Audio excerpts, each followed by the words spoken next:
पे मुआवजा मिला था, वो भी कुछ किसानों ने मिला था। अब आप बताओ ना, जिस किसान का 1 एकड़ की फसल उगाने में 30,000 से ज्यादा का तो खर्चा होता है, और आप 15,000 रुपये मुआवजा उसको दोगे तो उसका क्या बचेगा? क्योंकि मैं आपको बताऊं, पूरे हरियाणा प्रदेश में इस बार अगर सबसे ज्यादा प्रभावित स्टार्टिंग में कोई हुआ तो नारायण और मैम हल्के हुए। ये 2 हल्के ऐसे हैं जो 2 महीने से बाढ़ की मार झेल रहे हैं। ये अलग है 10 गांव पहले डूब गए, के लिए छोटा हम नहीं मांगते 50,000 60,000। किसान का 3 साल का खराबा ठा लो, तो फसल का वो ठा लो, 3 साल ठा लो। 3 साल में मेरी फसल मेरे ब्यौरे के हिसाब से सब सरकार ने बेरा भाई किस किले में कितनी फसल हुई, किस किसान की कितनी फसल हुई, उस हिसाब से मुआवजा दे दो। देखो सच्चाई है, प्राकृतिक आपदा है, हम दोष नहीं दे रहे सरकार को, प्राकृतिक आपदा है। हम तो सरकार को ये कह रहे हैं कि प्राकृतिक आपदा है, हर आपदा का मुआवजा दिया जाता है देश में, तो फिर किसान को प्राकृतिक आपदा में क्यों नहीं जोड़ रहे?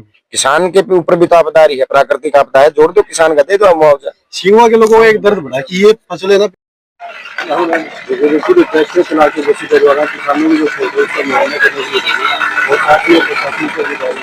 और किसान पीछे देखिए, किसान भारी मात्रा में आ रहे और पीछे ट्रैक्टर।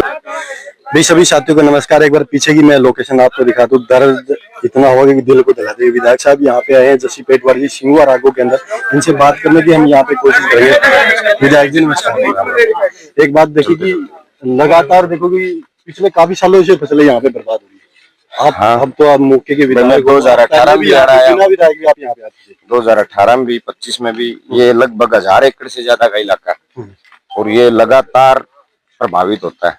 और सिंगुआ रागो ऐसा गांव भी है जिसमें मतलब मैं खुद देख रहा हूँ 10 साल से, तो सिंगुआ रागो की 500 से 700 एकड़ तो ऐसी है जिसमें 10 साल से कभी फसल ही नहीं देखी, किसी गाँव वाले नहीं देखी, हमने नहीं देखी। तो इसके लिए फ्यूचर में कोई ऐसे हैं जब पानी हाथ नहीं उतरा तो 2-4 साल फसल आड़े भी नहीं होती भाई। तो ये चीजें हैं, ये परमानेंट इसके समाधान करने पड़ेंगे। अब देखो ये किसान तो बिल्कुल मरने की कगार पे, अगर किसान तो मरे उड़ा, किसान का तो नाम ही मरे उड़ा हो गया, क्योंकि फसलों के भाव नहीं, बर्फ खराबे के मुआवजे नहीं मिलते। अब पिछली बार जब मैं 2022 की बात करूँ तो 15,000 रुपये मुआवजा मिला था, वो भी कुछ किसानों ने मिला था। अब आप बताओ ना, जिस किसान का 1 एकड़ की फसल उगाने में 30,000 से ज्यादा का तो खर्चा होता है, और आप 15,000 रुपये मुआवजा उसको दोगे तो उसका क्या बचेगा? अगर किसी ने ठेके पे ले रखे तो वो तो 70 वो जमा ही मर गया, वो बेचारा जमा मर गया। आजकल आम भाव है 50,000 52,000 60,000 रुपये ठेके के भाव है, आसानी से आराम से भाव है। किसी गाँव में आप चले जाओ, जब उसने 15,000 रुपया मुआवजा दोगे तो कैसे किसान की पूर्ति करोगे आप? जबकि 30,000 रुपये के आसपास 28 से 30,000 रुपये नरमा हो चाहे जीरी हो, उसका खर्चा है दवाई का, स्प्रे का, मजदूरी का, टोटल बाई का, उस सारी चीजें मिला लें तो 28 से 30,000 रुपये खर्चा है। एक बात मैं जानना चाहूंगा कि नेता के पास लोग जाते देखे हैं कि नेता के पास हमारे गांव में पानी चला, लेकिन नेता गांव के अंदर ट्रैक्टर लेके आ रहा है, ये चीज थोड़ी नहीं, ये तो मतलब भाईचारा है, ये राजनीति भाई नेता वाली तो बात भी नहीं है। और दूसरी बात ये है कि यही ताकत किसके पास है? इन्हीं लोगों के पास है। जो इनके पास आता रहेगा उसको ताकत देते रहेंगे, जो इनके पास नहीं आएगा, इनको आंख देखा होगा तो इन शरिया काटना हुआ है 1 मिनट में काट देंगे। आज बड़ा दुखी किसान ने बात कर रहे थे क्योंकि फसलें पूरी बर्बाद हो रही है। क्या आपकी तरफ से क्या आश्वासन हो रही है?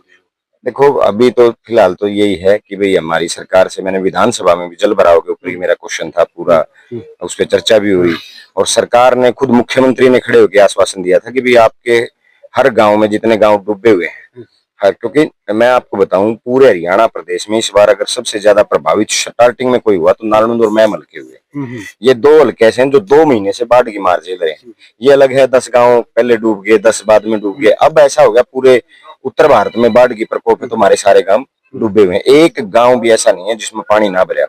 हालात ये बने हुए हैं। तो इसमें हमारा तो सिर्फ ये है कि सरकार 50 से 60,000 रुपये मुआवजा दे, ताकि चाहे किसी ने ठेके न ले हो बेचारे ने, या किसी किसान की जो मतलब फसल थी। मैंने सुझाव दिया था सरकार को कि आपके पास मेरी फसल मेरा ब्यौरा है, वो सदन ही चल रहा था उस टाइम, उसमें भी मैंने कहा था कि भाई एक बात बताओ ना, पराली जल्दी तो 1000 किले में देख ले कौन से किले में पराली जली थी। जब किसान का जुर्माना लाना हो, किसान गिरफ्तार करना हो, जब तो सैटेलाइट आ जाए। अगर सैटेलाइट ने बता दिया फलाना किला नंबर में 30 नंबर में 28 नंबर में सिंगुआ रागो का 25 नंबर किला में पराली जल गई भाई, और 1 मिनट में वहीं से जुर्माना भेज देते हैं। आज सरकार उस सैटेलाइट को कहाँ छिपा के बैठी है? वो सैटेलाइट लाओ भाई, बेरा पाट जाए, सैटेलाइट में घुमाओ, देखो सैटेलाइट से कि भी कहाँ पानी भरा है। अब आप देखोगे ना जो सोलर की प्लेट लग रही है, सारा इलाका लोग दूर से देखेंगे तो सैटेलाइट तो आगे तो भी घना क्लियर दिखेगा ही तो भाई। साफ सुथरा। तो आप, मेरी सरकार से विनती है कि वो सैटेलाइट निकालो, ना निकालो तो मेरी फसल मेरा ब्यौरा है सरकार के पास, बहुत सारी चीजें हैं। मेरी फसल मेरा ब्यौरा से 3 साल का आंकड़ा उठा लो। अब चलो 1 मिनट के लिए छोटा, हम नहीं मांगते 50,000 60,000, किसान का 3 साल का खराबा उठा लो, वो फसल का वो उठा लो, 3 साल उठा लो। 3 साल में मेरी फसल मेरा ब्यौरा के हिसाब से सब सरकार ने बेरा भाई किस किलो में कितनी फसल हुई, किस किसान का कितनी फसल हुई, उस हिसाब से मुआवजा दे दो। किसी का 40,000 हो रही है तो 40,000 की दे दो, किसी का 50,000 है तो 50,000 से दे दो। 3 साल का पिछला उठा लो और 3 साल का औसत काट के हमने मुआवजा दे दो। यह है, कोई बड़ी बात नहीं। इसमें क्या गिरदावरी करानी है भाई, और के इसमें पोर्टल पे जाना है। एक यू पोर्टल है, मैंने सरकार को अखबार दिखाया, मैंने मुख्यमंत्री को विधानसभा में, भाई ये पोर्टल जो है, ताना पोर्टल तो शुरू कराया था जल भराव की क्षतिपूर्ति का, और उस पोर्टल पर लगातार 10 दिन चल ही गया, आग सिर्फ आग का ऑप्शन आगे का ही गया। तो मैंने सरकार को कहा था ये तो तारे पोर्टल है कि जिस जो मतलब भराना तो जाओ जल भराव की, वो बताओ है आएगी की। तो बहुत सारी चीजें ऐसी हैं कि सरकार को सोचना पड़ेगा। सरकार किसान को किस तरीके से ना समझे कि भाई किसान ठीक है उगाएगा तो ठीक, नहीं हमारे पास 2 साल का अनाज पड़ा है। अन्नदाता को अन्नदाता समझना पड़ेगा। इस किसान ने अन्नदाता को आतंकवादी समझ रखा है। जब हम सवाल ये सरकार से करते हो कि प्राकृतिक आपदा आई है, इसके पास किसी का चारा नहीं था, ये बातें सुनने में मिल रही नहीं, देखो सच्चाई है, प्राकृतिक आपदा है। हम दोष नहीं दे रहे सरकार को, प्राकृतिक आपदा है। हम तो सरकार को ये कह रहे हैं कि प्राकृतिक आपदा है, हर आपदा का मुआवजा दिया जाता है देश में, तो फिर किसान को प्राकृतिक आपदा में क्यों नहीं जोड़ रहे? किसान के ऊपर भी तो आपदा रही है, प्राकृतिक आपदा है, जोड़ दो किसान का, दे दो मुआवजा। सीमा के लोगों को एक दर्द बढ़ा कि ये फसलें ना पिछले 10-12 साल से बर्बाद हो रही है, क्या लगातार इस चीज का अब तक समाधान नहीं कर पाई? ये बड़ा सवाल इनका। देखो, मैं पहले यहाँ आया तब भी मैं सिर्फ एक बात कहता था, भी कम से कम हमें मुआवजा मिल जाए, हमारी खबरें अखबारों तक, मीडिया तक, सरकार तक चली जाए। आज मैं जो जिस तरीके से मैंने पिछले दिनों भी कहा था कि भाई सिंघवाड़ा के लिए एक ऐसा फ्यूचर प्लान तैयार करना पड़ेगा जिसमें फ्लड की इनको परमानेंट निजात मिल जाए। चाहे ड्रेन की बात हो, चाहे पाइपलाइन की बात हो, चाहे कोई ऐसा समाधान हो जिससे बड़े बड़े टैंक बन सकते हैं। अगर मान लो सेम ज्यादा नहीं है तो टैंक बन सकते हैं 2-2, 3-3 एकड़ के, उनमें पानी को, फ्लड के पानी को स्टॉक किया जा सकता है। किसान को जरूरत हो जब वापिस उठाया जा सकता है। उसके लिए प्लानिंग करनी पड़ेगी। प्लानिंग हमारे पास है। सरकार को, मैंने मुख्यमंत्री जी को बकायदा, मुख्यमंत्री आवास के ऊपर मैंने मुख्यमंत्री जी से जब मैं ज्ञापन सौंपा इन गाँव का, नारायण दल के लगभग 23-24 गाँव का ज्ञापन सौंपा था, तो मैंने मुख्यमंत्री जी को इस बात के बारे में बताया था कि आपके पास 2-3 समाधान है। आपने 11 साल से 1 इंच जमीन एक्वायर नहीं करी है, लेकिन आप जमीन एक्वायर करो, ड्रेनेज बढ़ाओ। दूसरा, आपके पास ऐसे वर्ल्ड बैंक का पैसा आया हुआ है, और सरकार अगर चाहे, सरकार की इच्छा शक्ति हो किसान को बचाने की, हरियाणा सरकार की अगर मन में हो तो पाइपलाइन दब सकती है, और पाइपलाइन के बीच में स्टॉक हो सकता है, बड़े बड़े टैंक बन सकते हैं 2-2, 3-3 एकड़ के। और सरकार की इच्छा शक्ति होगी तो हमारे पास नालनुंद के लिए बढ़िया रोड मैप है।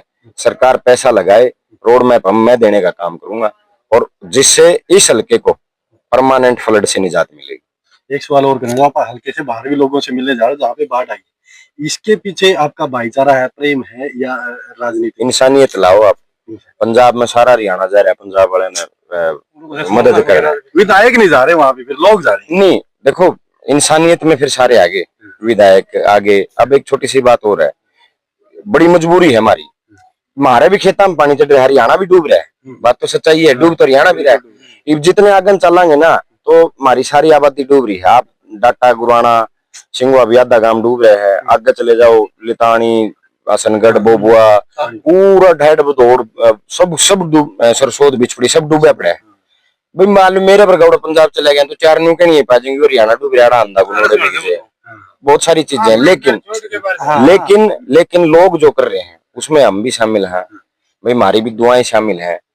आज ये है कि हमारी केवल फसल मरी है, लेकिन पंजाब में इंसानियत के ऊपर जो प्रहार प्रकृति ने किया है भाई, वहां घर डूब गए, डांगर, लाखों डांगर, हमारी जो भैंसे हैं, पशु हैं, जो लाखों की संख्या में पशु बह गए, मर गए, और बहुत सारे लोगों को अपनी जान से हाथ धोना पड़ा, बहुत सारों को लाखों को घर छोड़ना पड़ गया। इसलिए हमारी हरियाणा प्रदेश जो है भावनाओं का प्रदेश है। यहाँ यहाँ भावनाएं हमारे अंदर ज्यादा, हम दिल, हरियाणा जो प्रदेश है उसके लोग दिल के साथ हैं। हरियाणा की भावना इसलिए पंजाब के साथ जुड़ी हुई है। और रही बात दूसरी, भाई कहीं भी है दर्द तो दर्द होता है, चाहे मैं अड़ू कलाना में जितने गांव डूब रहे हैं बड़ा दर्द है, हमने घर छोड़ना पड़ रहा है।